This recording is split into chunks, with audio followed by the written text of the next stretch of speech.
kepala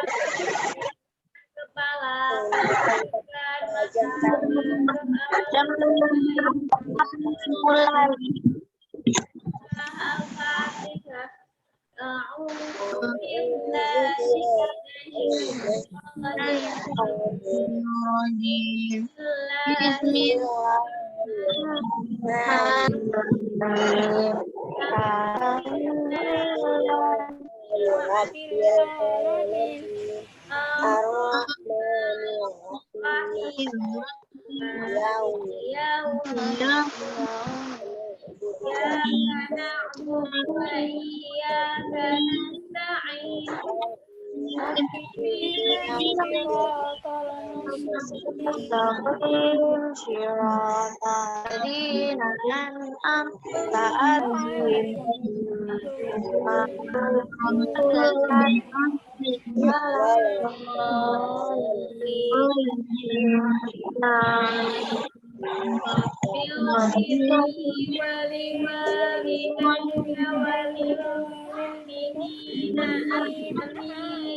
ya qauli ya Inna babana bil Qur'ani nasrun minallahi wa fathun qarib wa basyiril mu'minin Allahumma nawwil bi kitabikal basari wa asrif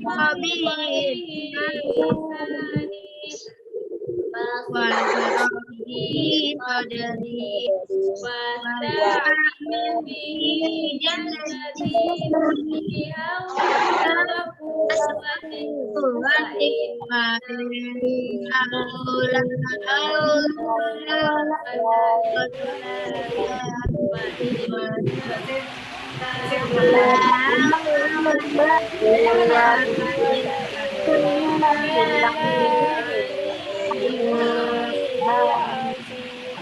Amin. Beri salam. Assalamualaikum warahmatullahi wabarakatuh. Waalaikumsalam warahmatullahi wabarakatuh. Apa kabarnya pada pagi hari ini? Alhamdulillah. Luar biasa, tetap semangat, dahsyat, Allahu Akbar. Oke, baik ya, dengar. Sampaikan terima kasih untuk yang bergabung pada pagi hari ini, meskipun dalam cuaca yang mendung, hujan lebat, kalian bisa mengikuti Zoom pagi ini dengan semangat. Oke, hari ini kita melanjutkan Zoom yang kemarin, yaitu tema 4, subtema 1, pembelajaran 1.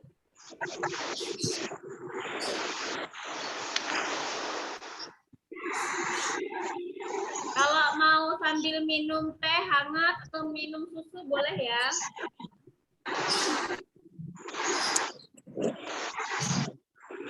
Scanner Ustazah sudah kelihatan dari situ? Kelihatan. Oke. Kemarin kita sudah mempelajari yang awal-awal ya, yang ada di halaman 1 sampai dengan halaman 3. Hari ini kita belajar halaman 5. Kemarin kita mempelajari tentang globalisasi. Sekarang kita akan mempelajari tentang listrik yang memiliki peranan penting dalam arus globalisasi. Jadi adanya arus globalisasi itu didukung dengan adanya arus listrik. Kalau tidak ada arus listrik, maka kita tidak akan bisa mengerjakan semuanya.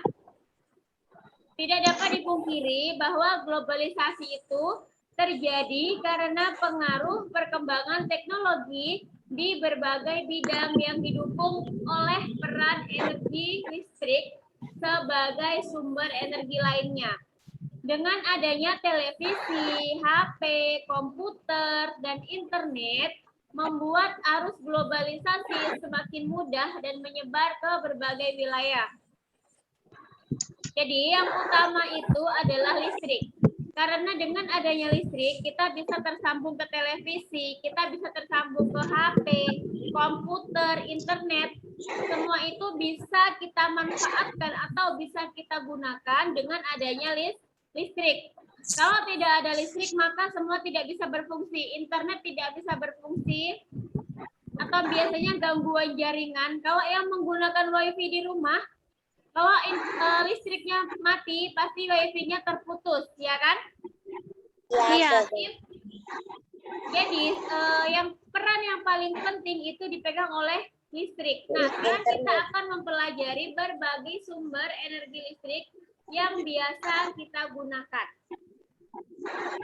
Energi listrik dapat berasal dari berbagai sumber listrik. Sumber arus listrik adalah di garis bawah ini yang punya buku, ditulis juga boleh untuk menghafal, biasanya ini rawan keluar untuk ujian. Sumber energi listrik adalah benda-benda yang dapat menghasilkan arus listrik. Jadi semua benda yang dapat menghasilkan arus listrik itu disebut sumber arus listrik. Sumber arus listrik itu apa saja? Sumber arus listrik itu ada 5. Macet.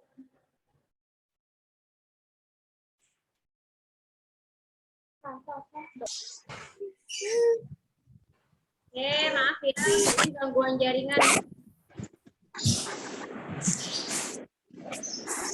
Kita lanjut lagi ya. Ya, sudah. Jadi, sumber listrik atau sumber arus listrik itu adalah benda-benda yang dapat menghasilkan arus listrik. Beberapa sumber listrik itu ada 5. Ada yang pertama ada baterai, yang kedua ada dinamo, yang ketiga ada akumulator atau aki, ada generator, dan ada sel surya. Oke, sekarang kita akan belajar satu-satu. Oke. Baterai. Baterai adalah salah satu sumber arus listrik yang di dalamnya terdapat bubur kimia kering, sehingga sering disebut dengan elemen kering. Perhatikan bagian-bagian baterai di bawah ini. Nah, ini adalah gambar baterai. Semuanya sudah pernah lihat baterai kan? Sering. Sudah. Sering. Ini baterai, kalau misalnya dikupas, lihat dalamnya. Ada yang pernah melihat dalamnya baterai? Ada yang pernah mengupas dalamnya baterai? Enggak. Nah, yang menonjol ini namanya kutub positif. Yang di bawah, yang nggak ada tonjolannya, itu namanya kutub negatif. Kutub positif itu terbuat dari bahan tembaga. Sedangkan kutub positif terbuat dari bahan tembaga dan kutub negatif terbuat dari bahan seng. Lalu yang di dalam, jadi kalau misalnya kalian itu membuka batu baterai,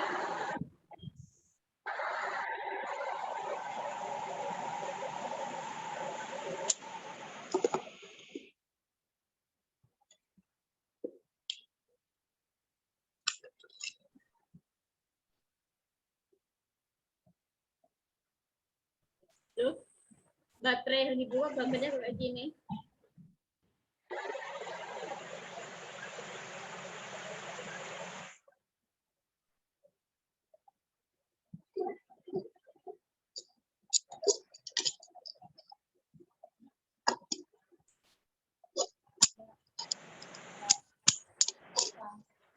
tuh, suaranya masuk.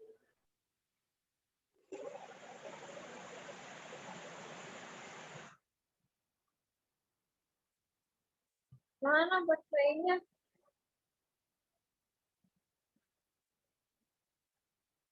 Nah, nah ada yang sudah dibuka ya. Banjir depan.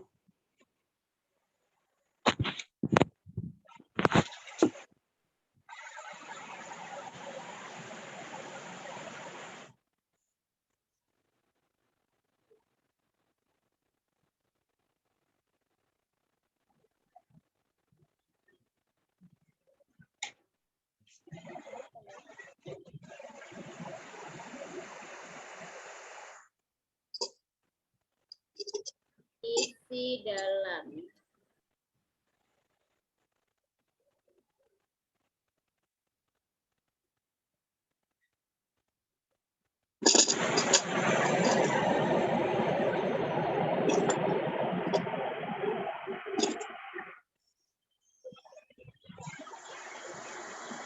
Iya, jadi ini adalah isi dalamnya.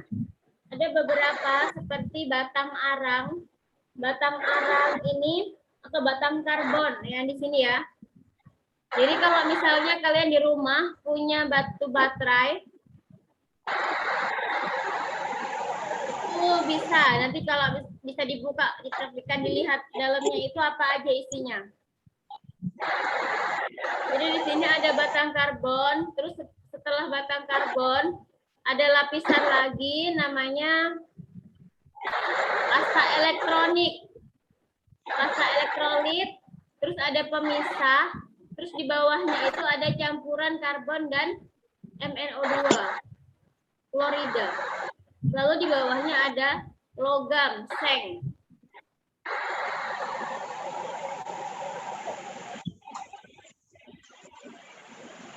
Nah, di sini ya, ini ada wadah seng, pasta kimia, dan kutub negatifnya.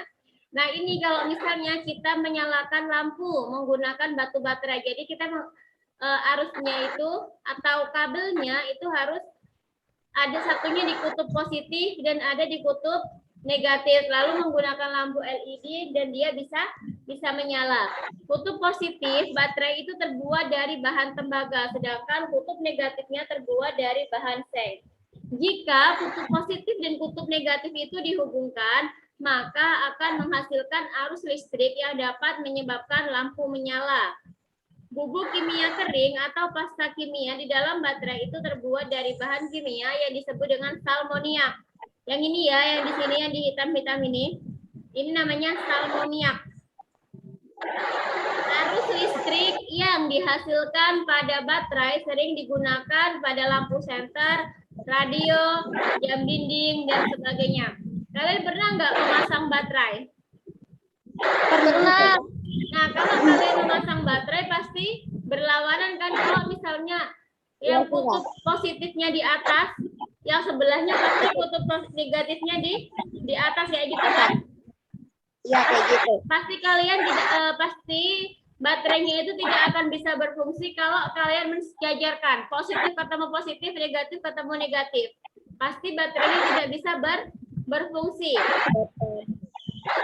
Jadi, supaya terjadi arus listrik dengan baterai, maka kutub positif dan kutub negatif itu yang harus bertemu. Selanjutnya, dinamo. Dinamo adalah salah satu sumber listrik yang di dalamnya terdapat magnet dan kumparan. Apa itu kumparan? Ini ya, dinamo ya, bentuknya dinamo seperti ini ya. Seperti gelas, seperti botol.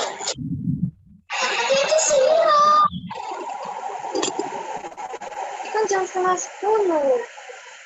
Oh, jam 11:11. Tanya bunda deh, tanya bunda. Ini kalau dinamo yang di motor-motoran Tamiya.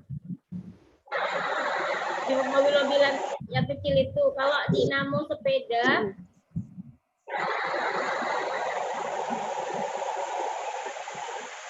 nah ini dinamo sepeda.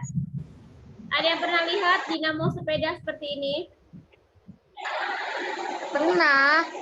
Kalau dulu misalnya masih punya sepeda macam yang kayak mereknya Polygon nih zaman dulu, betul itu ada kayak gini lampunya nih. Bentuknya seperti ini. Nah, ini kalau rodanya itu kalian kayuh dengan kencang, maka lampunya itu yang dihasilkan akan semakin terang.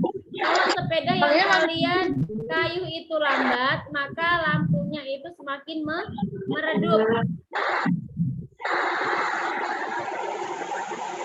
Dinamo adalah salah satu sumber listrik yang di dalamnya terdapat magnet dan kumparan. Kumparan adalah lilitan tembaga yang tersusun secara teratur. Timbulnya arus listrik pada dinamo karena berputarnya kumparan dalam medan magnet. Ini yang ini ya, kumparan itu berarti ya. Yang ini ya. Yang bawah ini, kumparan yang bawah ini. Yang atas yang ini roda dinamo dan yang di dalamnya ini magnetnya ada di dalam.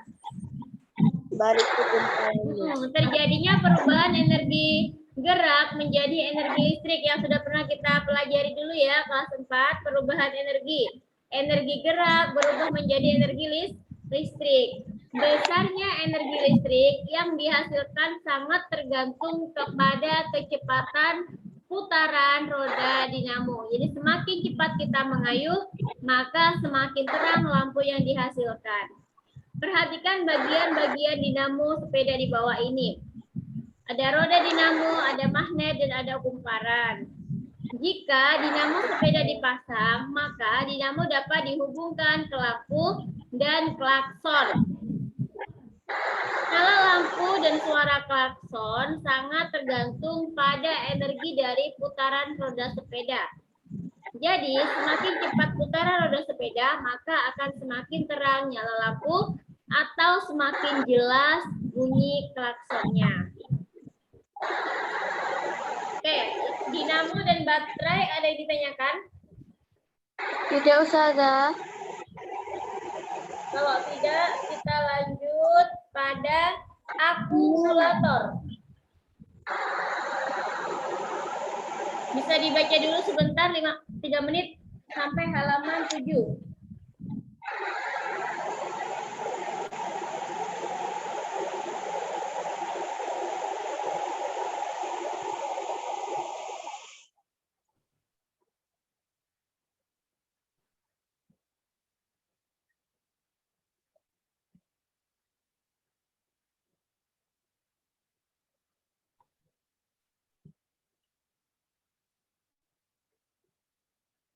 Udah kerjain.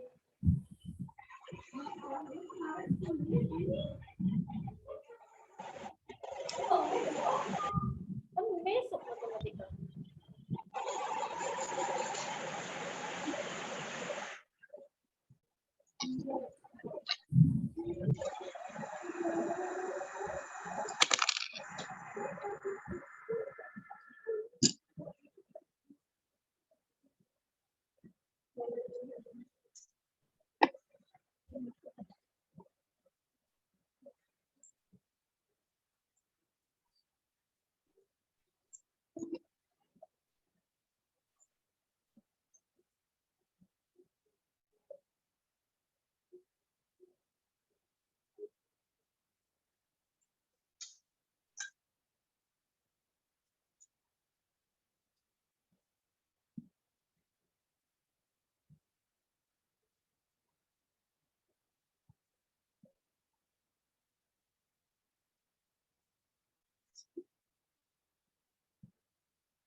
Sudah?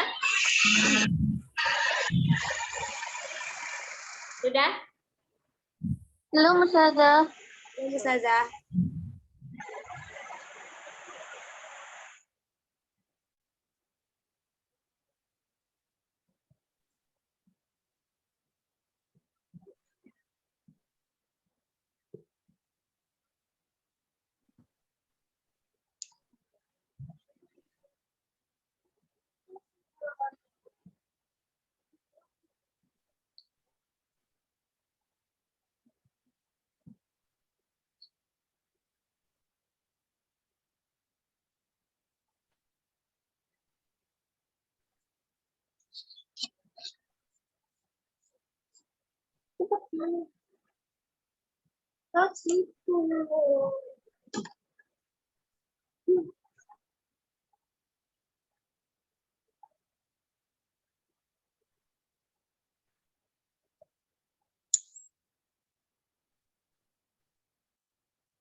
Sudah, Ustazah.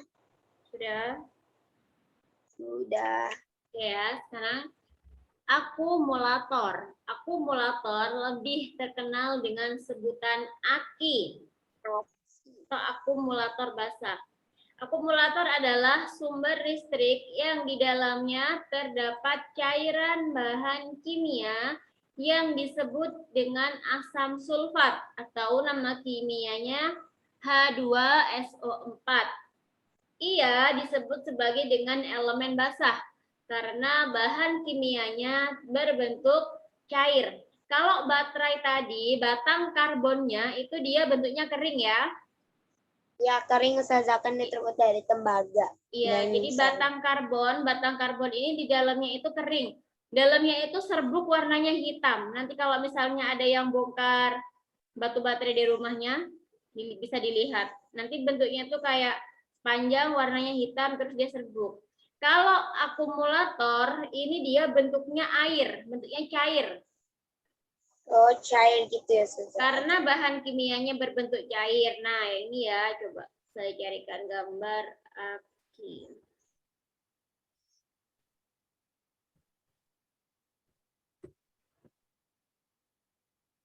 Biasanya disebutin acu atau akumulator basah. Nah, kayak gini. Ada pernah lihat aki? Saya pernah, Ustazah. Di motor atau di mobil ya, biasanya ini ya. Yang ini ya, namanya aki. Nah, ini kalau dibuka ini, maka dia bentuknya cair.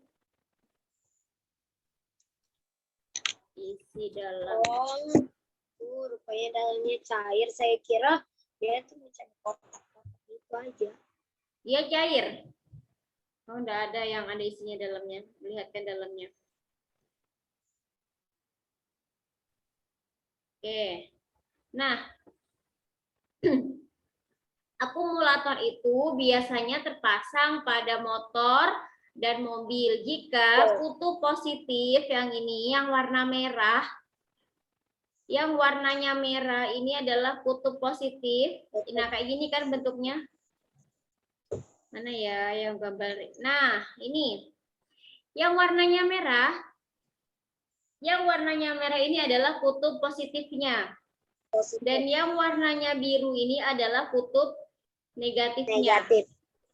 Kalau nanti di rumah ada, bisa dilihat ya. Kalau kayak gini ya, berarti kalau warnanya sama kayak gini, biasanya ada tulisan plus dan minusnya di atasnya.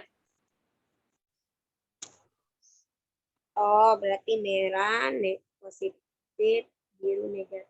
Ya, kalau yang misalnya bentuknya seperti ini, kalau warnanya sama, nah kayak gini kan ada plus, ada negatifnya, ada plus dan ada minusnya. Jadi, kenapa motor itu bisa, kalau di starter itu bisa menyala? Karena adanya aki motor atau mobil, kalau di starter itu bisa menyala karena adanya aki di dalamnya. Jika kutub positif dan kutub negatif itu tadi dihubungkan, maka terjadilah arus listrik yang bersumber dari akumulator.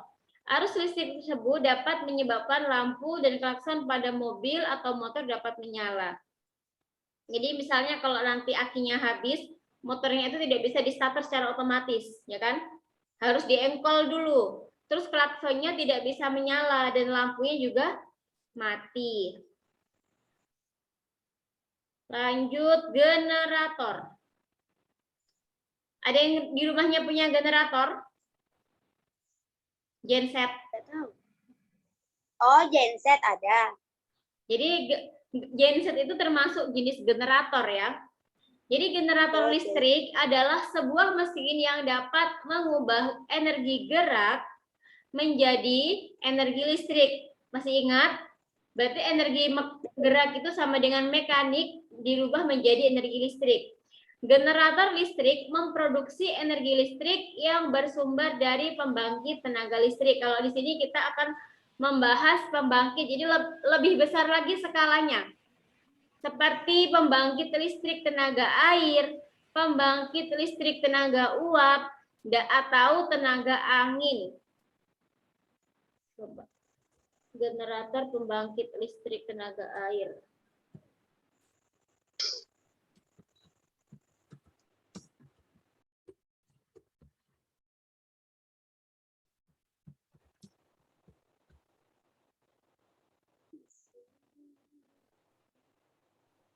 Nah, seperti ini ya. Jadi, ini ada waduk.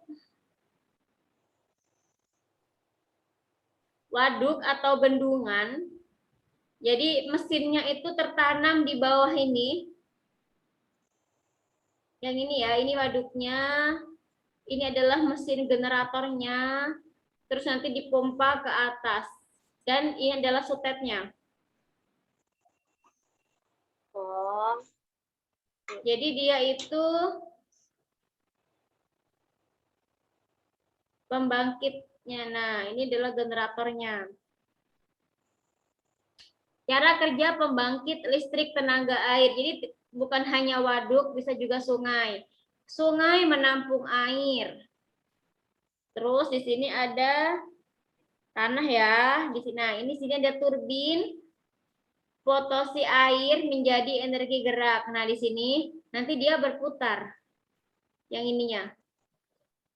Setelah perputaran itu generator, ya ini generatornya ya. Generator energi gerak menjadi energi listrik. Jadi nanti dialirkan ke atas ini. Ditampung di sini listriknya. Main transformer atau transfer energi listrik ini di sini pengubahannya terus disambungkan ke sini. Transmission, line penyaluran energi listrik. Jadi di sini ada transmisinya.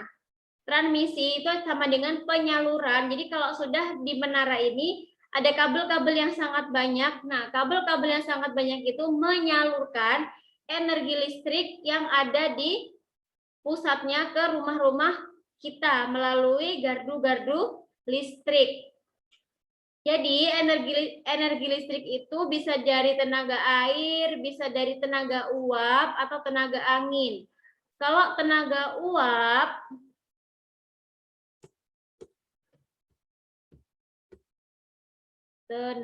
uap PLTU biasanya disingkatnya. Nah, kalau tenaga uap seperti ini. Mana ya yang ada keterangannya ya?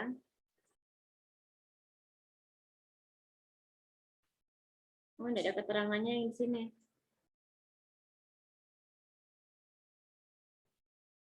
Pembangkit listrik tenaga uap.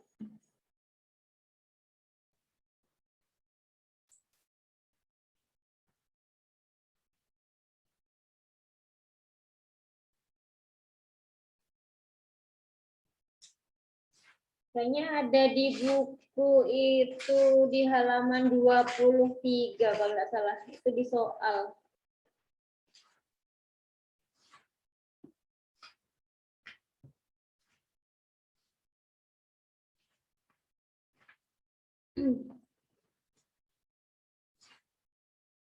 Oh iya. Nanti akan dijabarkan lebih lanjut di halaman 32. Oke, kita lanjut dulu ya. Ada yang bergabung? Dulu udah jadi bergabung.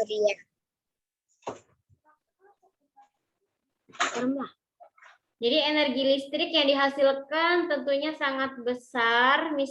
Misalnya energi listrik di Jakarta berasal dari PLTA atau pembangkit listrik tenaga air Jatiluhur yang menghasilkan energi listrik dan tenaga dari tenaga air. Tenaga air dapat menggerakkan turbin yang dapat menghasilkan energi listrik yang disimpan di dalam generator utama. Dari sinilah energi listrik lalu dialirkan menuju ke daerah terdekat. Kemudian sampailah ke rumah-rumah, jalan raya, tempat-tempat sosial, bahkan ke perkantoran dan perusahaan yang membutuhkan energi listrik. Ini adalah gambar generator. Jadi kalau bentuk generator itu macam-macam ya. Ini salah satunya. Yang kelima adalah sel surya. Ada yang di rumahnya punya sel surya? Atau menggunakan sel surya di rumahnya? Enggak, Ustazah. Kalau saya enggak. Sel surya, matahari merupakan sumber yang sangat besar. Jadi matahari itu merupakan sumber terbesar energi listrik yang ada di dunia ini. Energi matahari berupa energi panas dan cahaya. Seiring perkembangan teknologi, energi matahari dapat diubah menjadi energi listrik. Alat yang mampu mengubah energi matahari menjadi energi listrik itu disebut dengan sel surya. Sel surya dapat dipasang di atap rumah. Sel surya akan menangkap energi matahari dan menyimpan dalam energi listrik. Selanjutnya, energi tersebut dapat digunakan untuk menyalakan peralatan listrik. Biasanya di jalan-jalan itu kita untuk menyalakan lampu jalan itu menggunakan sel surya. Jadi kayak lempengan-lempengan yang seperti ini ya. Lempengan seperti ini menghadap ke atas. Jadi pada saat siang hari itu dia akan menampung sinar matahari yang banyak. Lalu saat malam akan mengubahnya menjadi energi listrik. Selain itu, sel surya juga digunakan pada akumulator. Pada kalkulator dan mobil tenaga surya. Jadi mobil ada juga yang menggunakan tenaga surya. Stasiun-stasiun luar angkasa juga memanfaatkan energi listrik. Jadi kayak para astronot yang ada di luar angkasa, stasiun-stasiun luar angkasa itu juga menggunakan energi listrik. Energi matahari. Nah, coba bukunya dibuka yang di halaman 8. Jelaskan sumber listrik. Perhatikan gambar-gambar di bawah ini. Yang ini nanti bisa bisa dari sendiri jawabannya ya, yang nomor 1 dan nomor 2. Perhatikan gambar-gambar di bawah ini. Jelaskan sumber listrik manakah yang tepat untuk menyalakan alat berikut. Yang pertama ada mobil. Apa sumber energi listriknya dari mobil? Aki. Aki, oke. Aki. Yang ini gambar senter ya di sini ya. Apa energi listrik yang digunakan? Baterai.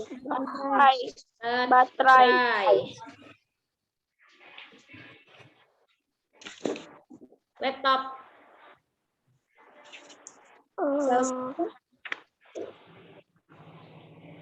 Laptop apa laptop? Laptop. Baterai enggak juga sih. Baterai bisa. Kalau laptop tidak ada baterainya, dia bisa nyala enggak? Oh iya ya, berarti bisa. Baterai dan? Bisa. Baterai dan apa? Sel surya. Baterai dan arus listrik.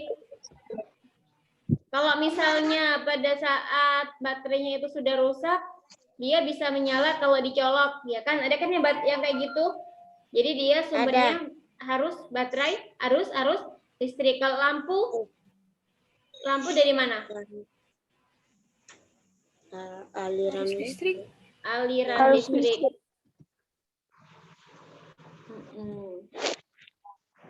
Yang ini yang kiri, yang ini adalah lampu yang warnanya kuning-kuning itu ya, yang bohlam. Kalau ini lampu LED.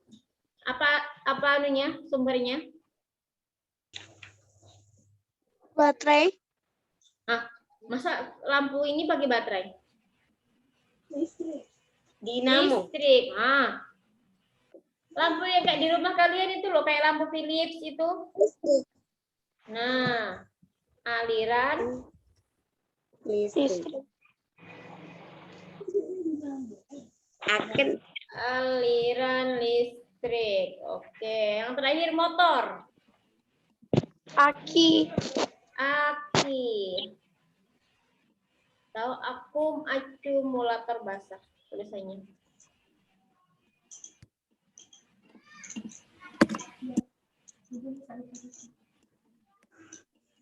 Oke, lanjut.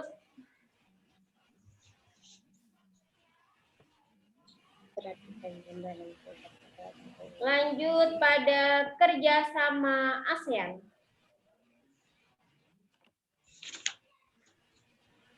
ASEAN. Ya, lanjut kita membahas tentang kerjasama ASEAN. Pada era globalisasi, Indonesia juga ikut melakukan kerjasama dengan negara-negara lain, termasuk negara-negara ASEAN. Kerjasama antara negara-negara ASEAN di bidang sosial, bidang budaya dapat menjadikan praktek hubungan antar negara-negara di kawasan Asia Tenggara. Masih ingat ada berapa negara anggota ASEAN kemarin? 9. Berapa? 10. Indonesia, Laos, Malaysia, Myanmar, Filipina, Singapura, Thailand, Vietnam, Brunei, dan Kamboja. Yang ini ya, ini adalah lambang atau logo dari ASEAN. Oh, lucu ya. ASEAN atau Association of Southeast Asian Nations merupakan organisasi beranggotakan negara-negara di kawasan Asia Tenggara.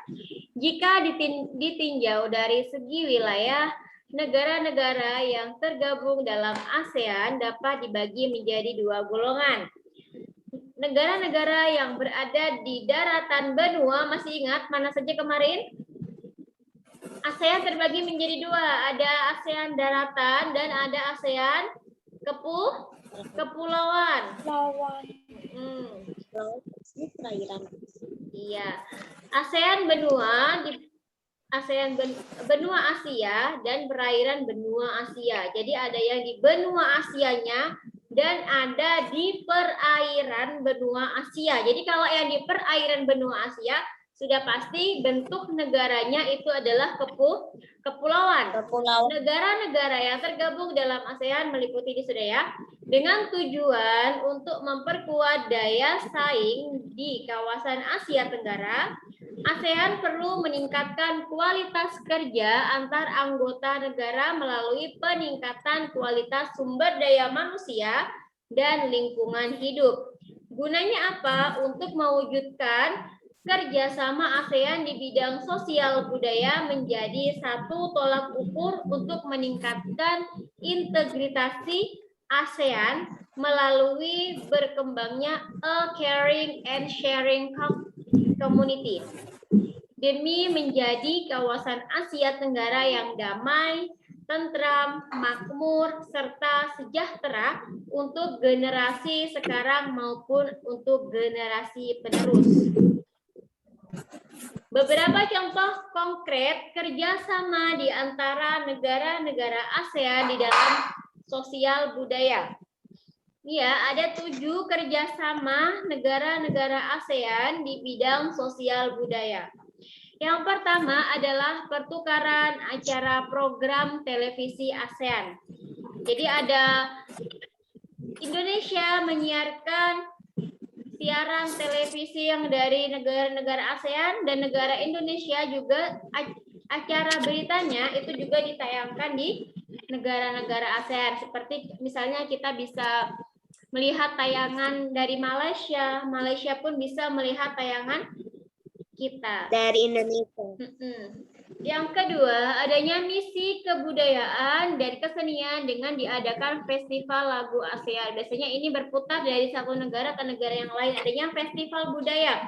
Nanti Indonesia memperkenalkan budaya-budayanya, keseniannya, dan lagu-lagu daerahnya. Jadi misalnya Indonesia itu memperkenalkan makanan adat atau makanan khas seperti rendang, sate, dan sebagainya. Terus menggunakan baju-baju adat dan kesenian-keseniannya seperti tariannya, terus membangun miniatur rumah adatnya untuk diadakan di Festival Lagu ASEAN.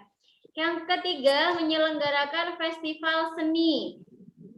Jadi kesenian-kesenian lebih kepada tari-tariannya, budaya-budayanya itu ada di seni ASEAN. Lalu yang keempat, menyelenggarakan program pertukaran artis radio atau televisi. Nah, biasanya ini ada pertukaran artis dari luar negeri datang, artis dari ASEAN datang ke Indonesia, artis dari Indonesia pergi ke keliling negara-negara ASEAN.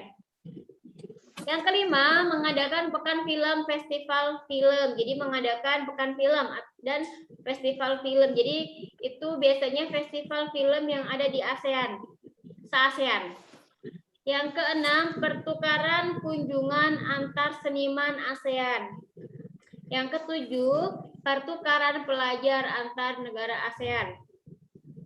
Jadi biasanya itu pertukaran pelajar. Kalau biasanya itu bisa dimulai dari tingkat SMA dan perguruan tinggi.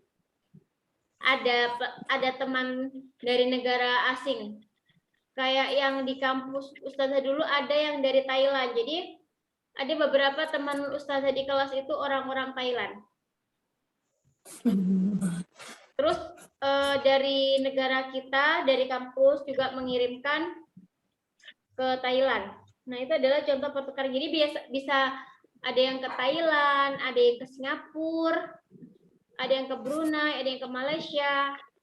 Jadi dari Indonesia mewakili Indonesia pergi di sana belajar, biasanya berapa bulan atau ada yang berapa tahun gitu ya.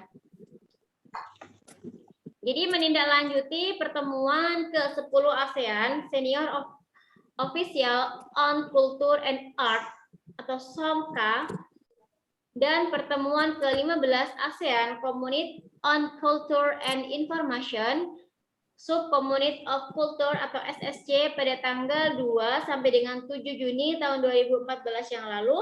Rapat kerjasama ASEAN di bidang kebudayaan pada 19 Juni tahun 2014 membahas agenda terkait kedua kegiatan pada tahun 2014. Oke, yang selanjutnya kita lanjutkan nanti siang ya. Oke, Ustazah.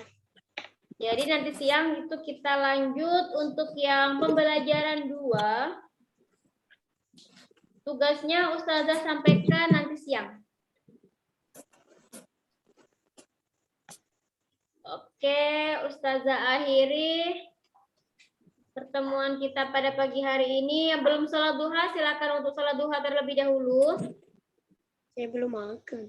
Terus yang belum sarapan, boleh sarapan dulu. Nanti jam 9:15 bergabung ke Zoom Ustazah Sulkia untuk membahas soal-soal PTS PIK kemarin ya. Untuk PIK yang remedial sudah Ustazah japrikan ya. Oke. Ada 20 anak yang remedial untuk PIK. Setengahnya ada. Lebih dari setengah. Kita satu kelas kita satu kelas 31. Nah, itu yang remedial 20. Berarti lebih dari 2/3. Apa enggak? Kelas-kelas laki-laki itu enggak sebanyak itu yang remedial. Enggak tahu kelas perempuan nih, kenapa ini? Oke ya. Sampai jumpa nanti siang. Bagi hamdalah dulu bersama-sama. Alhamdulillahi Rabbil Alamin. Astaghfirullahaladzim. Astaghfirullahaladzim. Astaghfirullahaladzim.